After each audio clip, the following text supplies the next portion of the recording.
السلام علیکم ناظرین، ہمارے YouTube channel learn online with Faizan Khan میں آپ سبھی کا خوشدلی کے ساتھ استقبال۔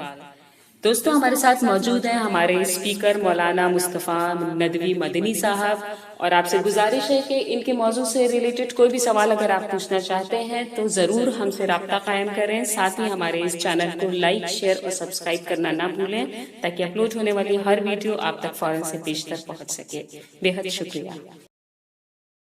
بسم اللہ الرحمن الرحیم۔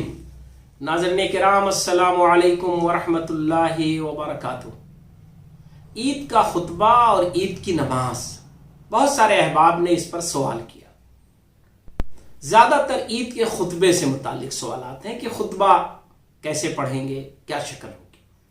آئیے اس ویڈیو میں مختصراً واضح طور پر آپ کے سامنے صرف میں اس چیز کو رکھنا چاہتا ہوں کہ عید کی نماز اور خطبہ دونوں کیسے آپ کریں گے۔ اس وضاحت کے بعد کہ آپ یقیناً عید کی نماز پڑھیں، اسے مس مت کریں۔ عید کی نماز کے لیے ایسی کوئی شرط نہیں ہے کہ 2 لوگ، 4 لوگ، 6 لوگ نہیں پڑھ سکتے ہیں۔ حالات ایسے ہیں، آپ اپنے گھروں میں پڑھیں، سب کو اکٹھا کریں، لیکن عید کے دن کا جو عید کے وقت کی برکتیں ہیں اور اللہ کی رحمت کی توجہ ہے، اور جو اللہ کی رحمت آپ کی طرف متوجہ ہونا چاہتی ہے، عید کے اس منظر کے لیے جو عید کی نماز کا وقت ہے، اور عید کی نماز کے لیے جب آپ اکٹھا ہوتے ہیں اور بیٹھتے ہیں، اس سے اپنے کو محروم مت کریے، یہ ذہن میں رکھیے۔ اس کے بعد پھر آپ جب کریں گے انشاءاللہ عید کی نماز، تو یہ بڑی پیاری ہوگی اور بہت آسان ہے۔ میں آپ کے سامنے جو رکھ رہا ہوں، آپ دیکھیے، بہت آسان ہے، اور یہ حقیقت یہ ہے کہ شریعت بہت آسان ہے، اور خاص طور پر شریعت میں عبادات وہ تو بہت ہی آسان ہے، چونکہ اللہ کی عبادت کرنی ہے، خالق و مالک کی عبادت کرنی ہے۔ انسانوں کو کا بنایا ہوا نظام نہیں ہے، اللہ کا بنایا ہوا نظام ہے۔ اللہ کو اپنی عبادت کے لیے بہت آسان طریقہ اس نے بندوں کو دیا ہے۔ پیارے نبی محمد عربی صلی اللہ علیہ وسلم، فدا ہو ابی و امی، انہوں نے بہت ہی آسان طریقے ہم کو بتلائے۔ اب آئیے نماز پر۔ عید میں نماز اور خطبہ دونوں ہیں، جیسے جمعے میں ہوتا ہے، لیکن جمعے میں خطبہ پہلے ہے اور نماز بعد میں۔ عید میں نماز پہلے ہے اور خطبہ بعد میں۔ یہ ایک فرق آپ ذہن میں، یعنی شروعات جو آپ کریں گے وہ نماز سے کریں گے، خطبہ بعد میں دیں گے۔ نماز میں جو خطبہ ہے اس میں 2 خطبے ہیں۔ ایک خطبہ کھڑا ہوتا ہے امام، اس نے پڑھا اور بیٹھ گیا، وہ بیٹھنے میں کوئی دعا نہیں ہے، تھوڑی دیر بیٹھا اور پھر اس کے بعد کھڑا ہو گیا۔ نبی کریم صلی اللہ علیہ وسلم کا یہی انداز تھا۔ عید کا جو خطبہ ہے اس میں بیٹھنا نہیں ہے۔ کچھ علماء ہیں وہ کہتے ہیں نہیں، جمعے کی طرح بیٹھ جائے گا، لیکن صحیح بات یہ ہے کہ عید کے خطبے میں نبی کریم صلی اللہ علیہ وسلم کا جو معمول ملتا ہے وہ بیٹھنے کا نہیں ملتا ہے۔ رسول اللہ صلی اللہ علیہ وسلم کا جو معمول ملتا ہے وہ کئی ملتے ہیں۔ نبی کریم صلی اللہ علیہ وسلم کبھی نماز پڑھاتے، اس کے بعد لوگوں کے درمیان چلے جاتے اور پھر کھڑے ہو کر خطبہ دیتے۔ کبھی کبھی آپ عورتوں اور مردوں کے بیچ میں کھڑے ہو جاتے، پیچھے سائیڈ میں عورتیں ہوتی، ادھر مرد ہوتے، وہاں جا کے کھڑے ہوتے اور خطبہ شروع کر دیتے۔ کبھی آتا کہ رسول اللہ صلی اللہ علیہ وسلم کسی اونچی جگہ پر کھڑے ہو جاتے اور اس کے بعد خطبہ دیتے۔ کبھی آتا ہے کہ نبی کریم صلی اللہ علیہ وسلم اپنی سواری پر سوار ہو جاتے اور خطبہ دیتے۔ تو کہیں بھی نہیں آتا ہے کہ نبی کریم صلی اللہ علیہ وسلم 2 خطبے دیتے تھے۔ ہاں، رسول اللہ صلی اللہ علیہ وسلم خطبے کا 2 حصہ کرتے تھے۔ تو آئیے پہلے سمجھتے ہیں نماز۔ آپ نے نماز شروع کی، نماز سے پہلے تکبیرات، تکبیر ہم نے دہرائی تھی، یہ ضرور یاد کر لیجئے۔ اللہ اکبر، لا الہ الا اللہ، واللہ اکبر وللہ الحمد۔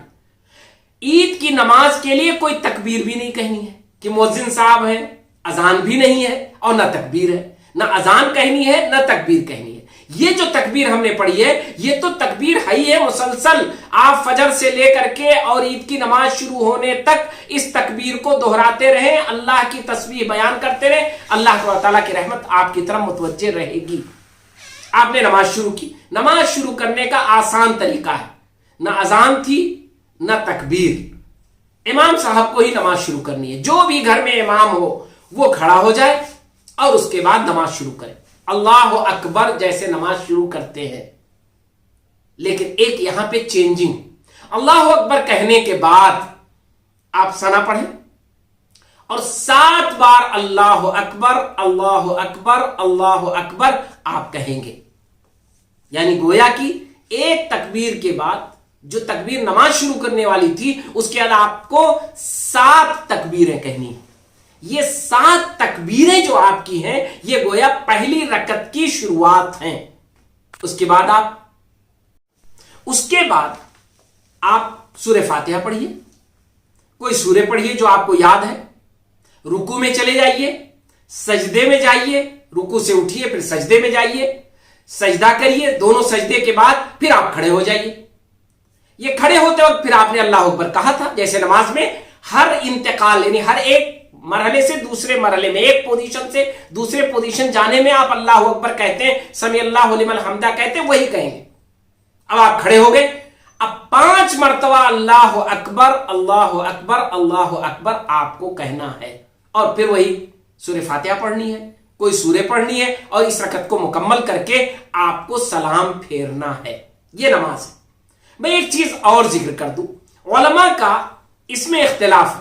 میں نے 7 تکبیریں اور 5 تکبیریں جو ذکر کی ہیں یہ محدثین کی زیادہ تر رائے ہے، لیکن اس کے علاوہ ہمارے ہاں مکاتب فکر ہیں. میں نے بتایا کہ امانتاً ذکر کرنا ضروری ہے اور جسے تحقیق کے بعد جس پر اطمینان ہو تحقیق کرے یا فوری طور پر غور کرے، اس کے لیے وہ راستے کھلے ہوئے ہیں. احادیث میں 7 تکبیر 5 تکبیر کا ذکر ہے اور محدثین کی زیادہ یہی رائے ہے. خاص طور پر فقہائے احناف کی رائے ہے کہ نہیں، 3 اور 3 تکبیریں ہوں گی. پہلی رکعت میں 3 تکبیریں اور دوسری رکعت میں 3 تکبیریں، اور تھوڑا فرق ہوگا. پہلی رکعت میں 3 تکبیریں تو اسی طرح جیسے 7 تکبیریں تھی اسی طرح ہوں گی، یعنی تکبیر تحریمہ کے بعد اللہ اکبر کہہ کے 3 بار اللہ اکبر اللہ اکبر اللہ اکبر کہیں گے اور اس کے بعد آپ کیا کریں گے، سورہ فاتحہ پڑھیں گے، سورہ پڑھیں گے اور رکوع اور سجدہ کریں گے. دوسری رکعت میں کھڑے ہوں گے تو آپ سیدھے شروع کر دیں گے کیا، سورہ فاتحہ. سورہ فاتحہ پڑھیں گے، سورہ پڑھیں گے. اب رکوع میں جانے سے پہلے 3 بار تکبیر کہیں گے، اللہ اکبر اللہ اکبر اللہ اکبر. یہ فرق ہے. اگر آپ کو اس انداز میں کہنا ہے، ابھی موقع نہیں ہے کہ آپ تحقیق کریں، لیکن آئندہ آپ غور کر سکتے ہیں، تحقیق کر سکتے ہیں، کتابیں پڑھ سکتے ہیں. تو 7 تکبیریں 5 تکبیریں یہ آپ کہیں گے. تو وہ طریقہ ہے کہ شروع میں 7 تکبیریں، دوسری رکعت کے شروع میں 5 تکبیریں، تکبیر تحریمہ کے علاوہ. باقی نماز ویسے ہی ہوگی. سلام پھیر دیا آپ نے، اب آپ کھڑے ہو جائیے. اگر آپ کے سامنے چند لوگ ہیں تو آپ وہی مصلی پہ کھڑے ہو جائیے اور اس کے بعد خطبہ شروع کر دیجیے. تکبیر دہرا لیجیے، اس کے بعد خطبہ شروع کر دیجیے. خطبے کے لیے کافی لوگ پریشان ہیں کہ خطبہ کیسے پڑھیں گے. لکھت مجھے مل جائے تو ہم پڑھ لیں. خطبے کو رسمی مت بنائیے. یاد رکھیے، میری گزارش ہے، ہم آپ کو لکھ کر بھیج سکتے ہیں لیکن آپ رسمی مت بنائیں، اسے نیچرل بنائیں. خطبہ نیچرل ہوتا ہے. خطبہ کا مطلب خطاب. خطبے میں 2 چیزیں اہم ہوتی ہیں، بس وہ یاد رکھیے اور دھیان رکھیے. یقین ہے مجھے کہ سب عام میں سے سب لوگوں کو، ہمارے ناظرین جو دیکھ رہے ہیں سن رہے ہیں، ہم میں سے سب کو سورہ فاتحہ یاد ہے. ہم اللہ کی تعریف بیان کریں. الحمدللہ رب العالمین سب کو یاد ہے. قل هو اللہ احد سب کو یاد ہے. آپ سورہ فاتحہ پڑھ لیجئے، قل هو اللہ احد پڑھ لیجئے، اللہ کی تعریف بیان کریے اور 2-4 منٹ 10 منٹ اردو میں آپ اللہ کی تعریف بیان کریے. آپ اردو میں کچھ کہیے، نصیحت کریے کہ رمضان گزر گیا، جیسا کچھ ہم نے گزارا ہے، اللہ نے ہم کو توفیق دی عبادت کی.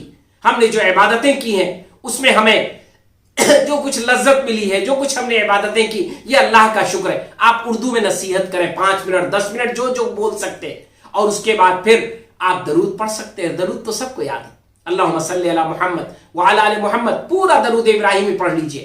اس کے بعد آپ صحابہ کرام کا ذکر کریے، خلفائے راشدین کا ذکر کریے، ائمہ اسلاف کا ذکر کریے اور پھر دعا کے لیے ہاتھ اٹھا دیجیے اور خوب دعائیں کریے، گڑ گڑا کے دعائیں کریے. عربی میں جو دعائیں یاد ہیں وہ آپ کریے، اردو میں خوب جم کر آپ دعا کریے. تو خطبہ جو ہے وہ آپ صرف اتنا کریے کہ سورہ فاتحہ پڑھیے، قل هو اللہ احد پڑھیے. سورہ فاتحہ کوئی ضروری نہیں ہے، میں اس لیے کہہ رہا ہوں کہ اللہ کی تعریف کے لیے سورہ فاتحہ سب سے اہم.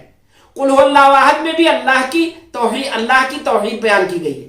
اور اس کے بعد آپ کچھ نصیحت کریے گھر والوں کو اور اس کے بعد درود پڑھیے رسول اللہ صلی اللہ علیہ وسلم پر. اس کے بعد اٹھا کر خوب ہاتھ اٹھا کر دعا کریے